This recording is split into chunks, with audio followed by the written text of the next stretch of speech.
WTPA, let's game. Ooh.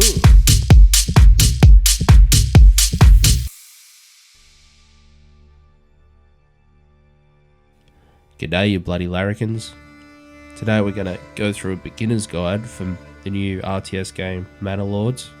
It's still in early access, so there's not a lot unlocked really at the moment, but it's still a lot of fun to play. I've definitely been enjoying playing it, probably up to about 30 hours at the moment. And I've got to say, it's pretty in-depth and it's definitely got a lot of potential to be a great RTS game. Definitely reminds me of the Total War series, probably cross Age of Empires series. It's got a few elements from both. So we'll get in and start a new game. You can name your character whatever you want, really. This doesn't really affect too much. It's just what you will see branding on your actual civilization. I've been playing Restore the Peace. It's just normal. You can try these other ones, but this is just the main domination game mode. Take you over everybody's land, kind of like Total War. So we'll get started.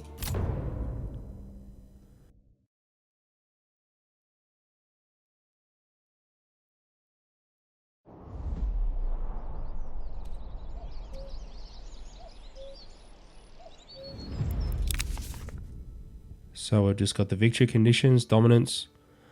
So you will have to claim all regions owned by your opponents. So if you come to the map, press M, or down the bottom, you have a map. You'll see your area, which is in red, and the enemy territory, which is in yellow. So we have to either take over theirs, or we can take over other sections to help produce resources and everything else. The way to take over the different regions is by influence, as you can see down here. You get influence by giving your surplus materials to the church, or coming across these little bandit camps like this. So if you were to bring an army fairly close to it, bandits will come out and attack you, and then once you defeat them, you can take over their camp, and you'll end up having options to give resources to your closest town, which will be here, or to your treasury, which will be over here. Regional wealth helps you to buy things like more ox to cart stuff around, or as money to trade in the trading post as well, which we'll get to later. Before we start building anything, we'll go to the construction menu, which is the hammer down the bottom, or C, and we'll come to the overlay on the right, and you'll be able to see the fertility of the ground and what you're able to grow efficiently in your region. So this looks pretty barren, really. So there's a couple of greens for rye or for wheat. There's a couple little spots, but nothing too substantial. Because we don't have the greatest fertility in our region, we really have to rely on our berry deposits and our wild animal deposits for the start. So we'll get in and start building a few things now. First thing I'm going to build is a forager hut. If you just build that pretty close to the berries and not take over them, or it will destroy them. And then you can either click down here or press R to create a road from that to your main little village, so it's easier for your villagers to get around.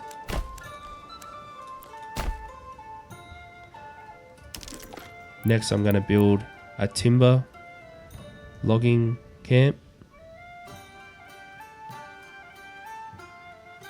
I do suggest to put this over near a forest on the opposite side of where your berries are, because your berries will start to disappear if the forest disappears.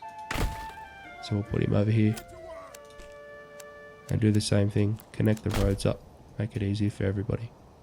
Next you want to build a granary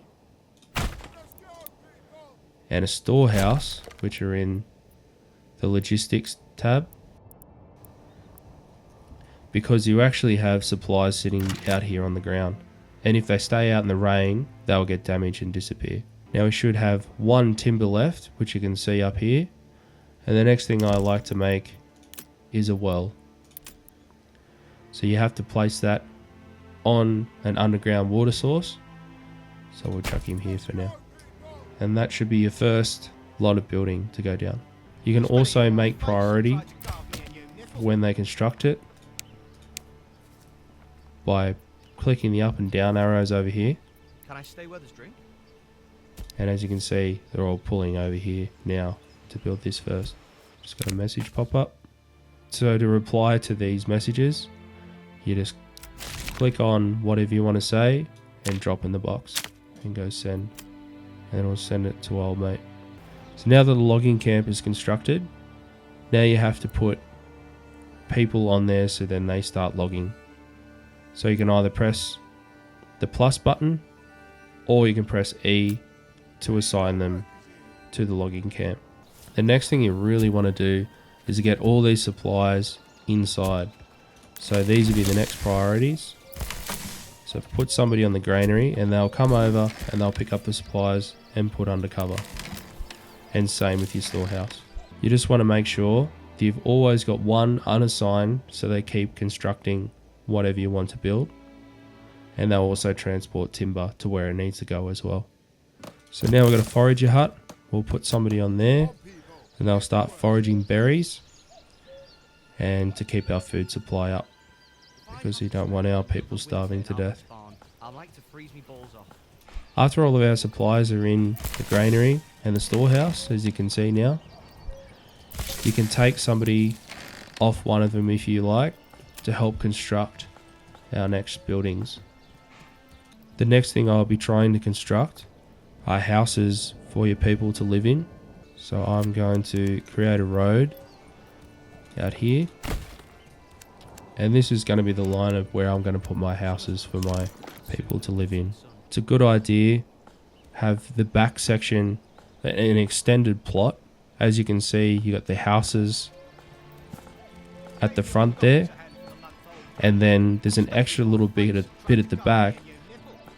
This makes you able to create a blacksmith, fletching, a brewery, and other things at the back of people's houses to make armor and other items that you're going to need for mid to late game. So we'll just wait till we have enough timber and then we'll build these. To level up your village, you will need to complete the settlement level challenges. So as you can see up here, the next level is a small village and we need to build 5 houses so we can get to the next level. Leveling up will also allow us to unlock different technologies that will help us even further. So I like to build them on a road. So if you click once and then it clicks like that, 1, 2, 3, 4, 5, usually means it's going to be 5 houses if you come out square enough. And you can see right now 1, 2, 3, 4, 5. So click. Make sure you have a little bit of extra room at the back. And then press the build button. Another thing to look out for is how rich your deposits are of different things. So with a rich iron deposit, which will be essential for making weapons in late game, there is actually a technology that can make it an endless iron mine. So that's the things you need to be looking out for when you level up your village. So me personally, I would go for the deep mining, which enables the extraction of resources indefinitely if placed over a rich deposit. So this means that you'll be able to mine iron indefinitely and make weapons indefinitely, essentially. Because you could end up with an iron mine like this on your plot, which run out very, very quickly. And then you'll have to buy iron off the trader, which can get very, very expensive. So I definitely suggest to go towards the deep mining technology for that.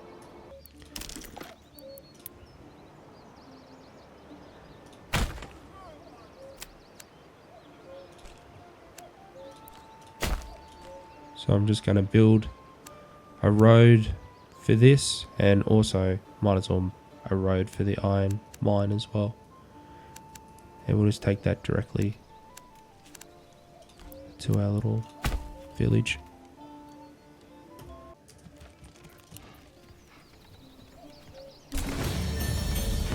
And now that we've got our 5 houses, our village is upgraded.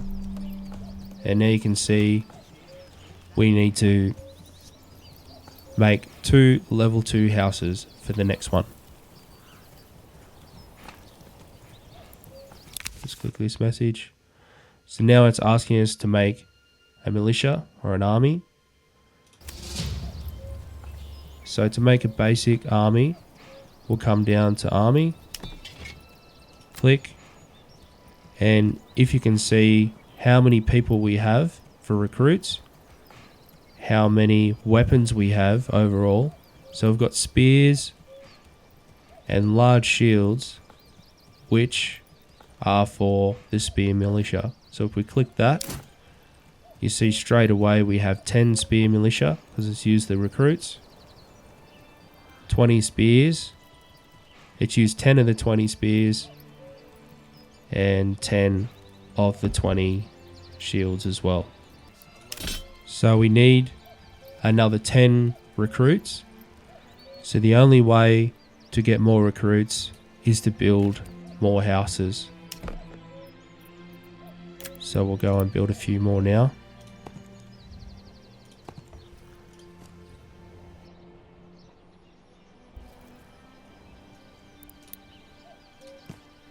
Keeping in mind to make the back a little bit longer so you can make different things at the houses, which we'll have a look at in a second.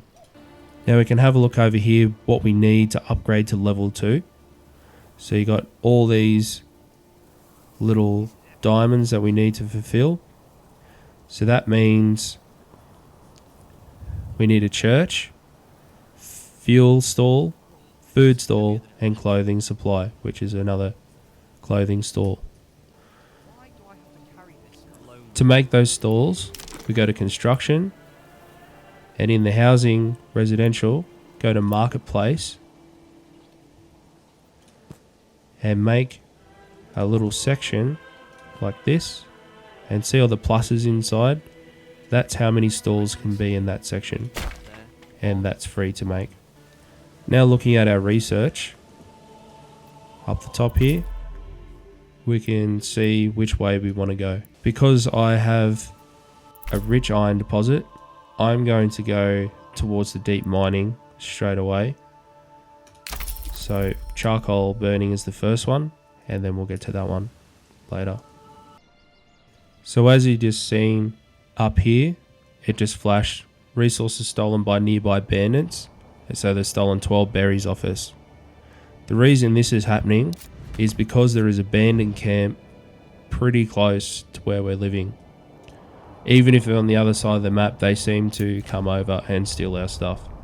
So our main priority right now is to build more houses, so we have a larger army, so we can go over and get rid of these guys, just so they stop stealing our stuff. Because it can get quite costly. If they're stealing all your food, you will eventually not have enough food for everybody, and everybody will starve to death.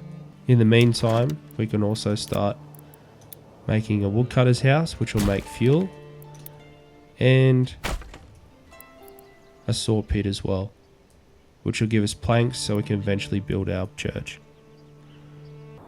There's a cool little feature in this game as well. If you come over here and click the visit mode, you can actually go into first person and walk around your village, which I think is quite a cool little thing in there. You can see our houses are getting built. The oxen's pulling the timber into where it needs to go, and we just need to wait for our builders to come back and build the houses. Here, press escape to get out of this mode. Come on, laddie. Come on, people. Get to work. As you just seen, our woodcutter's lodge just finished, And we just put somebody on there to start creating fuel, because we can see up here we're only got 2 months left of fuel. So the Woodcutters Lodge will start making firewood, which will eventually, hopefully, level out up here. As you see over here, our hunting camp is getting pretty full with stuff. So the way to get rid of this out of their camps is to come over to our storage or granary, and you have to put a family on here, and then they will go fetch the goods and put into storage over here. So we just had this pop up, a new family started moving in, and now we have one extra person in our village now, because we have 12 houses and now there's only 6, so we can have up to another 6 families before we have to build more houses. So because we've had another family move in, we now have another recruit. So it looks like we're going to have to build a few more houses so we can make a decent sized army.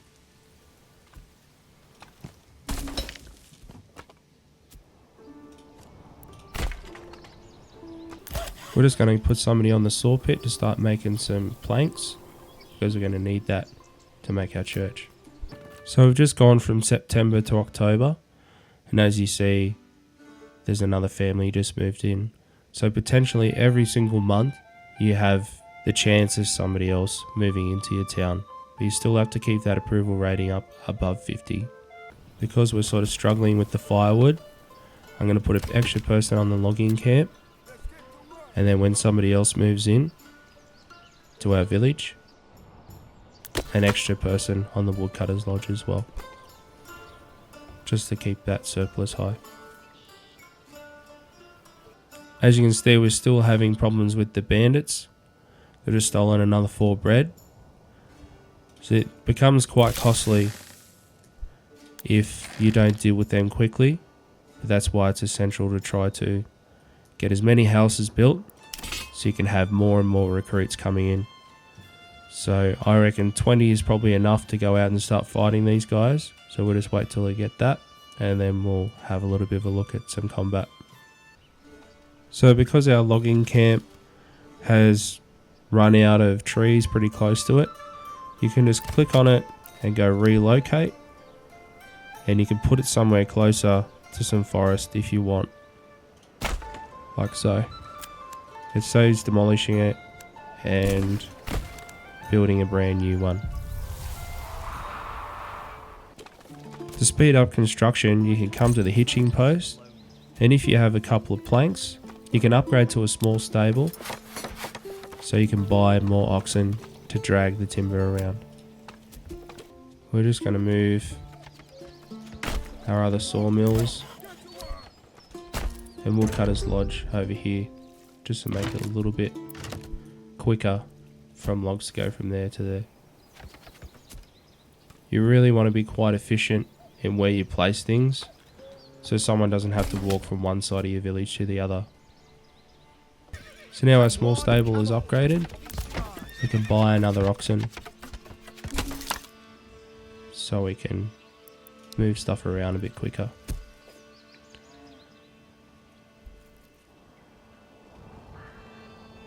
So now that we're coming into winter, just want to make sure you keep up the fuel supplies, because if there's not enough fuel, people will freeze to death. As you can see now, there's 2 oxen pulling stuff, pulling the logs across, which will definitely speed up construction processes, and as well as other things like the logging camp and saw pits, etc. You can actually assign an oxen to a logging camp, so this will make sure that they always have an oxen to pull all these logs around, and the supply will not get interrupted. So now we've had another family move in. Our spear militia is at 20. So that's the maximum amount we can make, because we only have that many spears and shields. So now is a good time to go out and start getting rid of these bandits. and getting some influence. So we'll send these guys out. You just press rally and click that. Just make sure they're not running all the time, because by the time they get to battle, they won't be as effective. And then you'll end up losing your unit. And when units die, the spears and shields and everything drop as well. So you actually have to make them again. So be very careful in how you go into combat.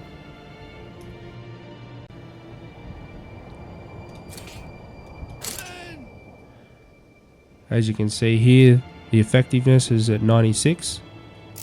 And if you hold tab, you can see what they're good at doing, their attack, armor, impaling, etc. So we'll just slowly move up on these guys. And eventually they should come out of the camp like that. I like to wait there so your effectiveness is higher by the time they come across. And I find with spearmen a really good attack stance is stand your ground. You seem to lose a lot less because there's a higher defense.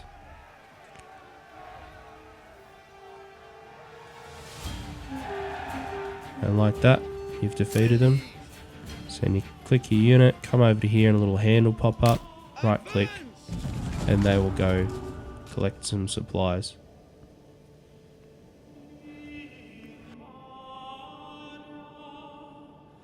And also you can see your influence has increased because you've defeated an army. Orders. March.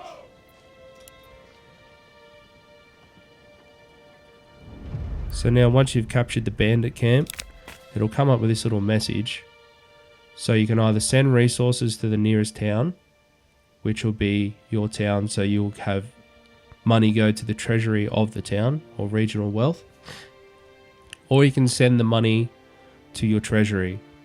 In the early game, I do suggest to use this because you're going to need that regional wealth to buy more oxen and to convert houses into different things like a blacksmith, a fletching, or other armor making places to create a larger army.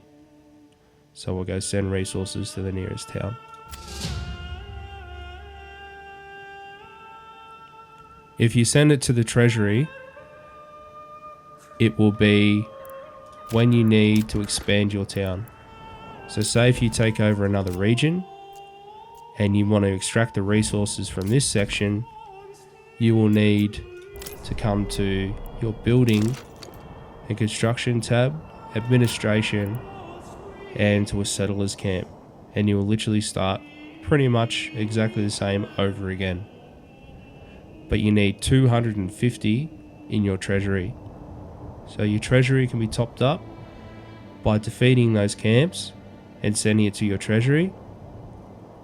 Or when you get a manor, you tax your villages, and instead of going to the regional wealth, a certain percentage of it will come to your treasury every single month. So as you can see on the map at the moment, we've got two other raiders cruising around in the world, and our enemy's army has just arrived as well. So they are trying to do the exact same thing for influence and resources. So you want to try to beat your enemy there so you don't miss out on those resources. So every single time a bandit camp was sighted comes up, I'd be going out and trying to eliminate that bandit camp as quickly as possible. Another little tip, if you're over near your spear militia or another section, and instead of cruising around trying to find where your town is, you can just press T once and it will take you straight back to your town. Just a little tip. March.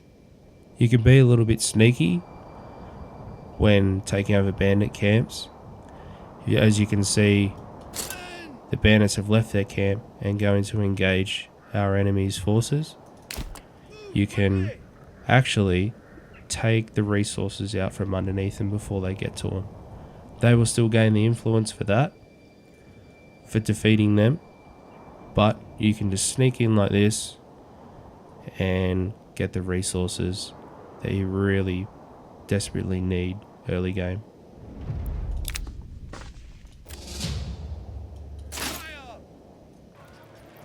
Now that you have quite a bit of regional wealth, it's probably an idea to start spending some of it on your plots. So as you can see, because we've made these a little bit bigger, it has backyard construction extension. So now you can make this into different things, like a vegetable garden, a chicken coop, and a goat shed for hide, eggs, and vegetables. I usually make majority of my plots, make them into something that's going to make food, because food's going to be one of the critical resources that you're going to need once you start expanding your village into a massive establishment. So this is why you're going after that regional wealth, because every single one of these cost regional wealth. So vegetables are 15, chicken coops 25, and the goat shed to make hides is 25 as well. Our oxen are struggling to bring the logs in to different spots. So what we're going to do is make another hitching post, which is in logistics, so we can hire more oxen to pull stuff around with. Now that the hitching post has been constructed, we'll also upgrade to level 2. So then we can get 2 more oxen to pull stuff around. You can see how many oxen you've got and how many are in use. If you come up to the horseshoe, it will say stable space, how many you've got, and whether they're assigned or not. So we actually have 2 more spaces to fill already, and we could potentially have 5 with this upgrade. And once again, we just do a little sneaky around this other army and take their resources. We can see now that because our enemy's army has been defeating other armies, he has enough influence now to be able to capture a region. So if we go to the map and have a look around and click on the other ones, you'll see that Wallbrand is now claiming this center one right here. If we were to resolve the claim in the battlefield, we'd have to have enough standing army to be able to defeat his for the title of that. But at the moment, we definitely don't have that much. Once you've finished defeating bandits and everything else, it's a really good idea to bring your army back to home. If you just bring them within the region, you can highlight them, press this, and they'll go back to everyday life. So now our enemy has claimed a section of the map. So as you can see, it's now yellow. And they will continue to try to take over as many parts as possible, and then eventually try to come for us. I'm just going to assign an ox to the saw pit, because they seem to not be bringing enough timber in for him to be able to do stuff. And now they're starting to make planks again. I've also bought another ox for the second stable, which will definitely help out in the long run. Now that we've got 20 planks, we can go ahead and make our church.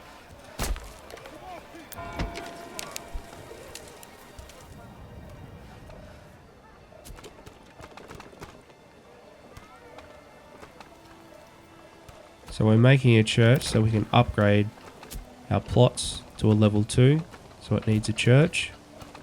And also we need a clothing stall supply. So what we need for that is a tannery. Because we're harvesting the wild animals over here, we've actually been acquiring some leather. So if we make a tannery, we can also make another little clothing store, which will eventually pop up over here. Now we've got a food stall, firewood stall, another food stall, and another firewood stall. So once we assign a family to this, they'll make a little stall over here to sell all their stuff, which will eventually get us to this point here, and this will be gold eventually.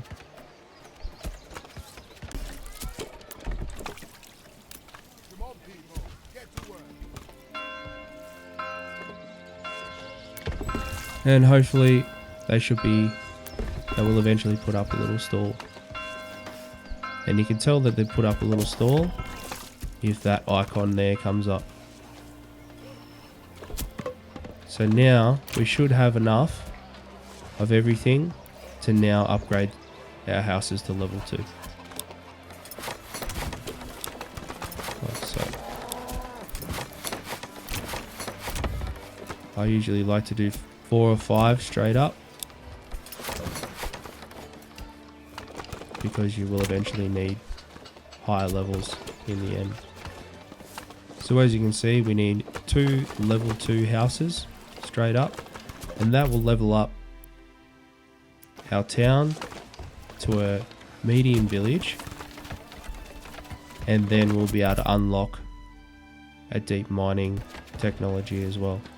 So as you can see, to go to a level 3 now, you need a tavern which has ale, upgrade the church, and another clothing store. But what we really want these level 2s for is for this. So we come into here and we can turn one into a blacksmith shop and turn another one into a joiner's shop.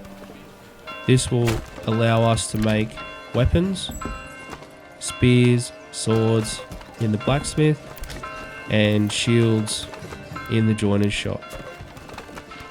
And then if a third one comes out, we'll make it a fletching shop. Then we'll be able to make bows and arrows. So we'll just have a look over here. So we'll get our mine going, and we're going to select deep mining because our village is upgraded now. And then we'll upgrade that. And then once we assign people to here, they should be able to mine iron indefinitely, which means we'll be able to pretty much make weapons indefinitely. Seeing we've got a little bit of regional wealth, just make sure to keep on to making these little houses into their own self-sustaining food makers. Definitely leave at least 5 or 6 free for end game little shops for armor and other things like that, and clothing. Okay, we just got a little notification saying storage is full in our storehouse. Just be mindful of this, because you will eventually need to upgrade them or build more, and with the granary as well if you have a lot of food coming in. We should also start mining some stone over here for the manor and upgrading the church. So we'll put that in now. The roads are really great just to snap around things as well. I think the devs have done a really good job on that. A lot easier than going from 1, 2, 3. And you can also go around, click it, and also come back around like that. It is a pretty handy little thing. So we're just seeing that our village is upgraded. Current settlement is a large village. That's because we met the requirements, the 5 upgrades to level 2. And now we also have another tech point to invest. I'm going to suggest to go towards heavy plough. Seeing we've gone towards the deep mining, we probably won't be able to get this village to the rye, but we still want to get barley, which will be another main thing that we need for the tavern, because we need to make ale, and that's how you get your other houses to level 3. So we'll do that now. While we're waiting for this mine to be upgraded, we'll start building some infrastructure for that. So you're going to need a bloomery to melt the iron ore into iron ingots. So then you can use to make swords, what iron slab it's called, or spears, and the shields are pretty easy. They're just planks. And you can see how many you have if you hover over this thing up the top. See, at the moment we have 28 small shields, and that's all we've got at the moment. But once we start pumping out this deep mine and turning all that iron into iron slabs at the bloomery, then we'll be able to start making spears and swords. As I was saying before, you really want a Fletcher's workshop as well, so you can make war bows, which will eventually allow you to make an archer militia, like so. Now that deep mine is finished, we'll put a couple of people in there to get that process started.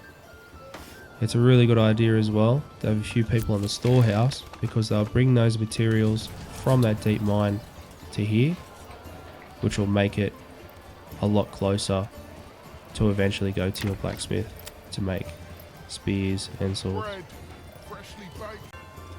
Just make sure to keep on top of building houses so your population increases.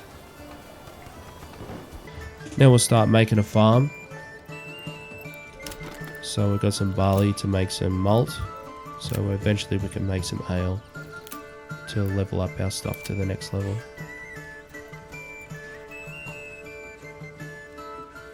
So as we can see here, there's a fair bit of green in here and up through here. So I think we will sit our farms down where it's not so good. Over here, I usually make 2 because you want as many people on this as possible. And then just go to field and start making some little areas around that.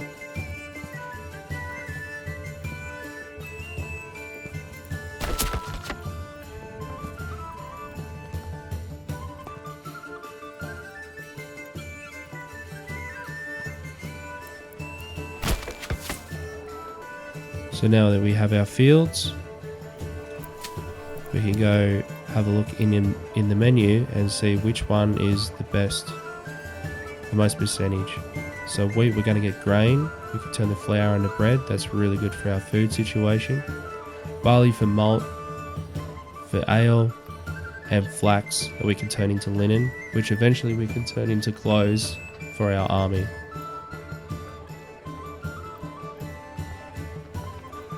So we're just going to go and have a look at this. Wheat.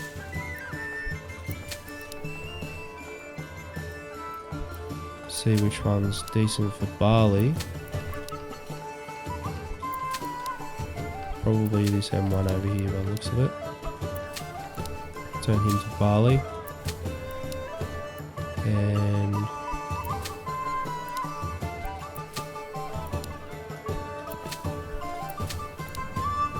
this one's really good for flax. I'll turn into flax. And we'll turn the rest of the wheat.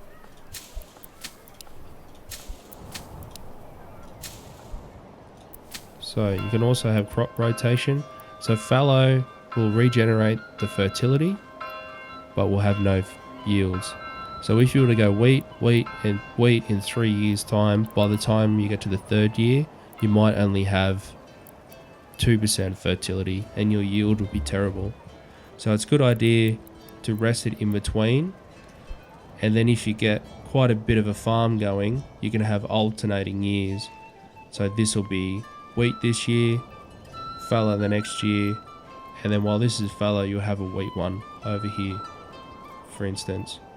So it alternates through the years, so you don't lose a heap of fertility over the years. Because we've unlocked the plough, the heavy plough in the tech tree, we can now come to the farmhouse and add ploughing station. So this will upgrade this, and we'll be able to use an ox to plough the fields, which will make it way more efficient. We're just going to get a mining pick going for clay, because you will need that to upgrade the church eventually. Just make a direct route to that. Now that our farmhouse is upgraded with the heavy plough, you can now permanently put an ox there, and once you put a person there as well, in the right season they will come out here and start ploughing the field. It will definitely save you a lot of time, and you won't miss the seeding process, and eventually you'll just end up with more yield overall. So that's why I build 2 of these. So if you can have 2 going, then you should well and truly be able to cover majority of your crop when ploughing and seeding. Just be mindful, if you do need other resources, just remember you can always pause these little huts from making stuff. So if I no longer need shields, which you can see in this, I've only got 28 spearmen. I really don't need any more shields right now. You can make a surplus, but if they're draining resources from building other stuff, you can just turn it off for a little bit. So you just press the pause button up here, and then they'll stop making it. In this mode, there's usually a raiders attack. I think it's meant to be about 2 years into you starting. Just make sure to be mindful of that, because what they do, if they get there and you don't have a standing army ready, they will burn the place to the ground. They'll start raising everything. So make sure to have your army ready to roll by the time they come across. And just like in Total War, you can hold the right mouse button and drag, and it should put your units in order into lines. And you can have them like that. So now we're going to versus army coming in from the raiders. So I have these on defense, and hopefully the bowmen should be able to sort them out as well.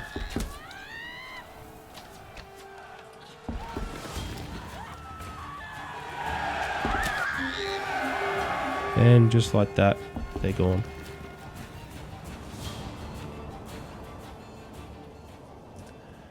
So I've lost a few spearmen, but overall not too bad. Send them back to their houses now. Summer's coming soon, and soon the beating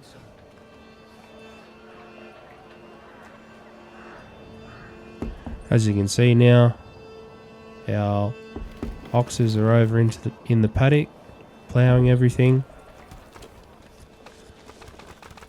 And if you need to assign a couple of villages as well to this section.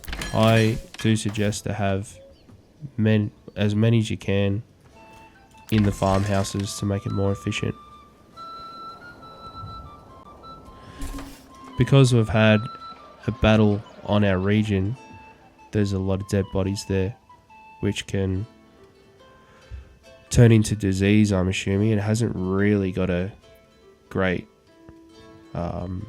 information about that, but all you do is go to the houses and you build a corpse pit like so.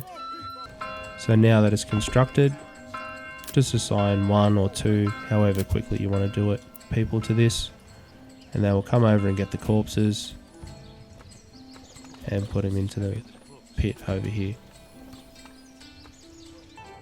Now that the village is pumping along and going pretty well, everything seems pretty stable, we'll have a look at the next part of the game, which is occupying territories. So now that we have 1400 influence, should be able to go and start claiming land. So depending what you want to do, say if you don't have a rich iron mine like you do here, where you can make a deep mine, then I would be looking for one in another region that you can possibly take over. Or if you have an absolutely terrible spot where you can't grow anything, then I would be going to the construction menu and then Emmer, which is wheat, and I would be finding a really nice region like so, that is pretty much complete fertility overall, and I would be capturing this one. So just as an example, I really like this real fertile one that's over here, because we've had a look on our overlay, which is pretty much the whole lot of it's green, so you could just turn this into a whole farming community if you wanted to.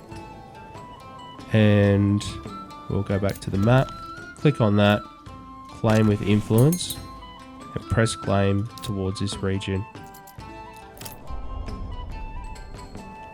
And then you'll get a loading claim thing over here, and then once that has finished, the land should be yours.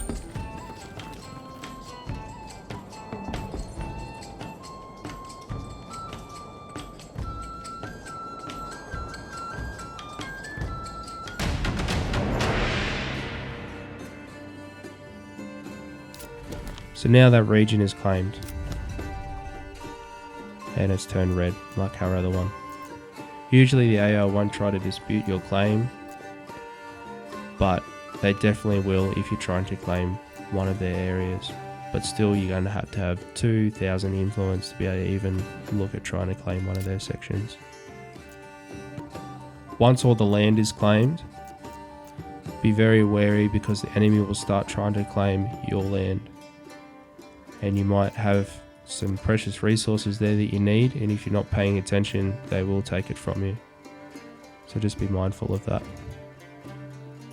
Once you've claimed another region and you're looking to spread your colonies to other regions, you really want to be sending your spoils of war from the raiders to your treasury. And this will pump up your treasury over here. So we've got 324. So now we have enough to come across and make another settlers camp. So if we wanted to, we could just drop this settlers camp in here, and it will come up, and we can make a little town like that, and confirm. So now we have pretty much starting off exactly the same amount of stuff again. So you just repeat the process from the first one, but with this one, as we knew it was going to be a very fertile place, so I would be concentrating on farming solely in this.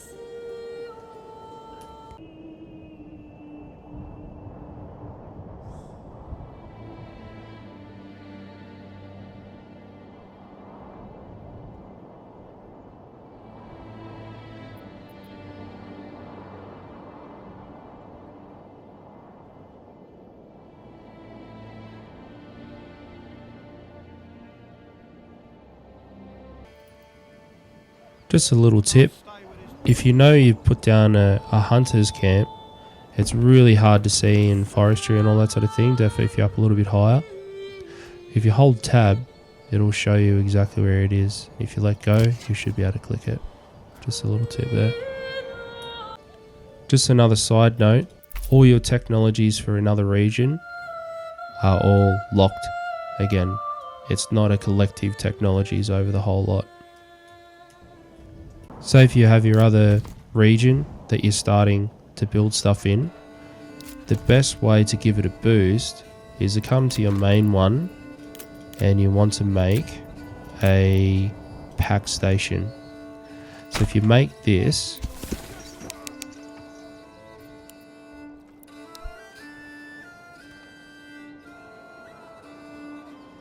so now the pack station, if you want to transfer stuff from your main village to your other one, go to this. You want to send it to your other village. Goldhof is the one I want to send it to. And then if your village over there needs something, you just send whichever material you want. But you also have to receive something as well from the other village. And if you press T, you can just switch between your two villages pretty easy. Well, I think that'll do us for our beginner's tutorial. That should well and truly get you up off the ground and to the point of you should be able to start taking over other regions, definitely. If you enjoyed the video, please like and subscribe. It'll really help us out. And I'll come back with part 2 pretty soon. Until next time, stay safe, grab a pint, and keep on fighting. Like, comment, and subscribe for more epic WTPA moments.